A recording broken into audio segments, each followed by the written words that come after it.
But మాజీ మంత్రి విడుదల రజని మాట్లాడుతున్నారు. లైవ్ చూద్దాం.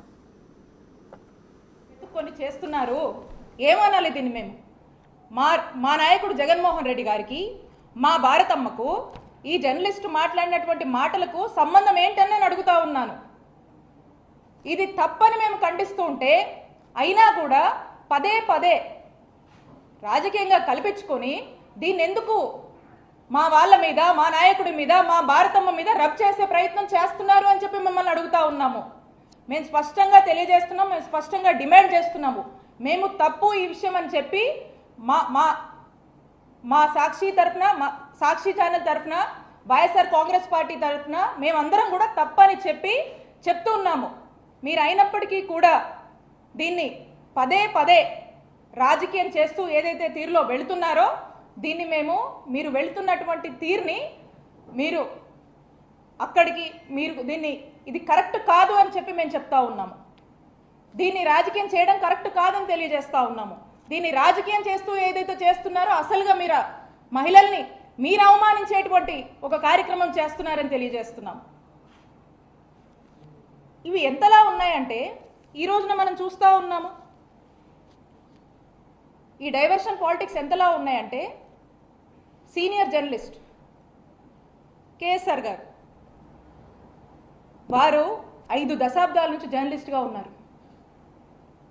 50 ఏళ్ల నుంచి ఒక సీనియర్ జర్నలిస్ట్గా ఎంతో విలువలతో ఓ చక్కటి ఇమేజ్ని క్యారీ చేస్తూ వారి యొక్క జర్నలిజంని కొనసాగిస్తున్నారు.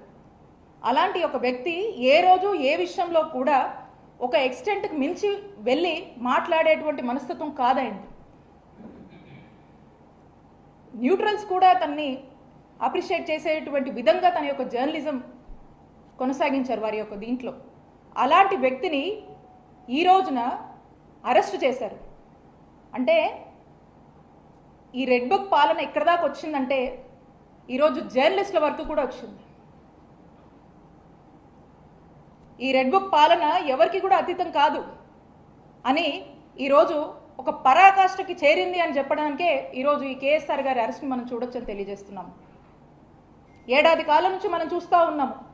ఏదైతే ఈ రెడ్ బుక్ పాలన మొదలుపెట్టారో సామాన్య కార్యకర్తల దగ్గర నుంచి వైఎస్ఆర్ కాంగ్రెస్ పార్టీ యాక్టివిస్టులు, సోషల్ మీడియాలో యాక్టివ్ ఉన్న వాళ్ళు, నాయకులు, మాజీ ఎమ్మెల్యేలు, మాజీ మంత్రులు, మాజీ ఎంపీలు, ఐఏఎస్లు, ఐపీఎస్లు ఈరోజు ఒక జర్నలిస్ట్ దగ్గరకు వచ్చింది.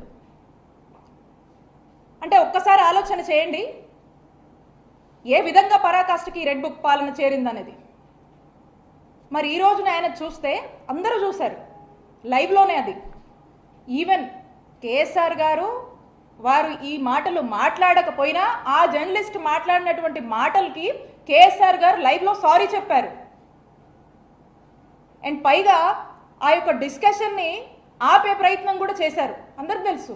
ఇక్కడున్న మీ జర్నలిస్ట్ని కూడా అడుగుతా ఉన్నాను, ఈరోజు జర్నలిస్ట్ దాకా వస్తారా? జర్నలిస్టులకు ఈ విధంగా ఇలా అరెస్ట్ చేసేదాకా వెళ్తారా? ఆయన చేసిన తప్పేంటండి? అంటే ఒక్కసారి ఆలోచన చేయండి. ఏ విధంగా భయభ్రాంతులకు గురి చేస్తూ ఒక టెర్రర్ని క్రియేట్ చేస్తూ మనుషుల్ని ఒక టార్చర్ చేయడము, చంపేదాకా తీసుకెళ్లేటువంటి ప్రయత్నాలు ఈరోజు ఈ రెడ్ బుక్ పాలన చేస్తుంది కూటమి ప్రభుత్వం నాయకత్వంలో అని తెలియజేస్తున్నాము. అలానే అసలు ఈరోజు వైఎస్ఆర్ కాంగ్రెస్ పార్టీకి రాష్ట్రంలో ఉన్నటువంటి ఒక బలమైన వాయిస్ సాక్షి. ఆ సాక్షి గొంతు నొక్కే ప్రయత్నం చేస్తుంది. ఆ సాక్షి గొంతు నొక్కే ప్రయత్నంలో భాగంగా ఈరోజు సాక్షి ఆఫీస్ మీద దాడులు చేస్తూ ఉన్నారు. ఎందుకు సాక్షి ఆఫీస్ మీద మీరు దాడి చేస్తూ ఉన్నారు? సంవత్సరంగా మీరు చేసినటువంటి అరాచకాలు ఈరోజు సాక్షి చూపిస్తున్నందుక. ఈ సంవత్సర కాలంలో ఎన్నికల ముందు మీరు ఏదైతే మేనిఫెస్టో చెప్పారో, మీరు ఏదైతే మాటలు చెప్పారో సూపర్ 6, సూపర్ 7 అని, మరి ఈ సంవత్సర కాలంలో ఈ సూపర్ 6, సూపర్ 7 సింగిల్ రన్స్ కూడా తీయలేదు. అట్టర్ ఫ్లాప్ అయింది ప్రజల్లో. దీన్ని మీరు చెప్పినటువంటి మాటలు, మీరు ఇచ్చినటువంటి హామీలు, మీరు ఊదరగొట్టినటువంటి సూపర్ 6, సూపర్ 7 వల్ల మీరు మీ మాట మీద నిలబడండి. దీనివల్ల ఈ సెక్టర్ ఆఫ్ ప్రజలు ఇబ్బంది పడుతున్నారు. ఈరోజు రైతులు రోడ్డెక్కారు. ఈరోజు పొగాకు ధర లేదు. మిర్చి రైతులు ఏడుస్తున్నారు. ఈరోజు ఆరోగ్యశ్రీ సరిగా పని చేయట్లేదు. ఎంతో మంది ప్రాణాలు కోల్పోతున్నారు. ఈరోజు ఉన్నటువంటి పరిస్థితుల్లో నిరుద్యోగులు రోడ్డెక్కారు. యువత ఇబ్బంది పడుతుంది. మహిళలకు భద్రత లేదు, మహిళలకు రక్షణ లేదు, సామాన్యుడికి భద్రత లేదు. సామాన్యుడు పోలీస్ స్టేషన్కి వచ్చే పరిస్థితిలో లేరు. సామాన్యుడు ఈరోజు సంతోషంగా ఈ రాష్ట్రంలో బతికేటువంటి పరిస్థితి లేదు. చరిత్రలో ఎన్నడూ ఎప్పుడు లేనటువంటి విధంగా ఈరోజు రాష్ట్రంలో అరాచకాలు, ఇల్లీగల్ కేసులు, అరెస్టులు, జైళ్ల పాలు చేస్తున్నారు. ఆంధ్రప్రదేశ్ రాష్ట్రంలో ఈ విధమైనటువంటి ఒక చూడకూడనటువంటి పాలనని కూటమి ప్రభుత్వం వచ్చాక ప్రజలు చూస్తున్నారు, బాధపడుతున్నారు, ఏడుస్తున్నారు అనేటువంటి విషయాల్ని మీరు చెప్పిన సూపర్ 6, మీరు ఇచ్చిన సూపర్ 7 మీద నిలబడండి, అమలు చేయండి, ప్రజల్ని సంతోషంగా చూసుకోండి. ప్రజలు ఇబ్బందుల్లో ఉన్నారని టీవీ చూపిస్తున్నందుకు ఈరోజు సాక్షి గొంతు నొక్కే ప్రయత్నం చేస్తూ సాక్షి టీవీ మీద ఈరోజు దాడులు చేస్తూ ఉన్నారు. ఇది మనం డెమోక్రటిక్ సిస్టంలో ఉన్నాము. ఈ సిస్టంలో ఇదేనా? ఇలానైనా మనం నడుచుకోవాల్సింది? ఇలాంటి గవర్నెన్సా మనం ప్రజలకు ఇవ్వాల్సింది? ఇలాంటి ఒక చెప్పకూడని, వినకూడని, చూడకూడనటువంటి పాలనని ఈరోజు ఆంధ్రప్రదేశ్ రాష్ట్ర ప్రజలకు అందిస్తున్నందుకు ఒక్కసారి ఆలోచించుకోవాలి. కూటమి ప్రభుత్వం వాళ్ళ గ్రాఫ్ ఎక్కడికి పడిపోయిందో, సంవత్సరంలో భారతదేశంలో ఎక్కడ ఏ రాష్ట్రంలో రానటువంటి అసంతృప్తిని కానీ వ్యతిరేకతను కానీ మూటగట్టుకున్నటువంటి పార్టీగా, మూటగట్టుకున్నటువంటి ప్రభుత్వంగా ఈ కూటమి ప్రభుత్వం మిగిలిపోతుందనేటువంటి విషయాన్ని వాళ్ళు తెలుసుకోవాలి అని తెలియజేస్తున్నాను.